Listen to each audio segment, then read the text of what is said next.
Welcome back to the deep dive. Today we're going really specific. We're not talking about big data or anything like that. We are literally diving into the physical hardware that powers huge professional AV installs. Yeah, things, stadiums, command centers, that kind of thing. Exactly. And the piece of gear we're unpacking is the tvONE CM-HDBT-XSC-2OUT-1ETH module.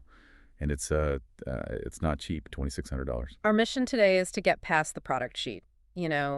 This kind of hardware only really makes sense when you understand its role in a bigger system. Right. So we're going to extract the essential knowledge to show why this one component is so critical for flexibility and reliability in these high-stakes places. Okay, so let's jump right in. The source material gives us this great analogy. The CORIOmatrix chassis is the central airport hub for all your video signals. So what is this module? It's basically the high-tech output gate, right? It makes sure every single video pixel is prepped for its long-distance flight. That's a perfect way to put it. Functionally, it's a two-port output module that lives inside that main chassis.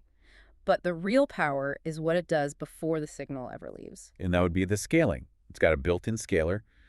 But hang on, why? If you're in a pro AV system, shouldn't the signal coming in already be, perfect? You'd think so, but what's fascinating about this whole CORIOmatrix system is its flexibility.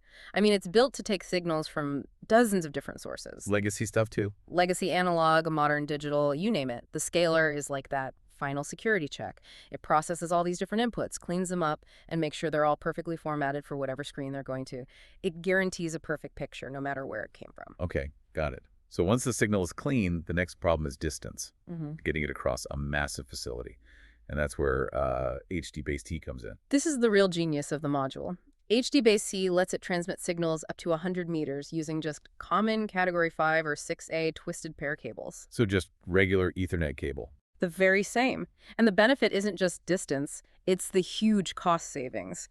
You can use the existing cheap network wiring instead of pulling expensive proprietary video cable. That's huge. And the specs on that are key. That 100-meter range supports 1080p, of course, but also 1920 by 1200 WXGA. Which is more of a computer resolution, right? Exactly. While 1080p is for video, WXGA is vital for control rooms or design studios where those 16.10 monitors are still the standard. Okay, so looking at connectivity, it has the two standard RJ45 ports for those HDBaseT outputs.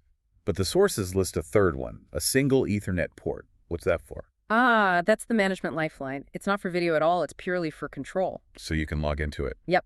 System engineers can remotely monitor the module, run diagnostics, change scaling settings, all without ever touching the physical rack. In a huge install, that is invaluable. Which I guess brings us back to the bigger picture.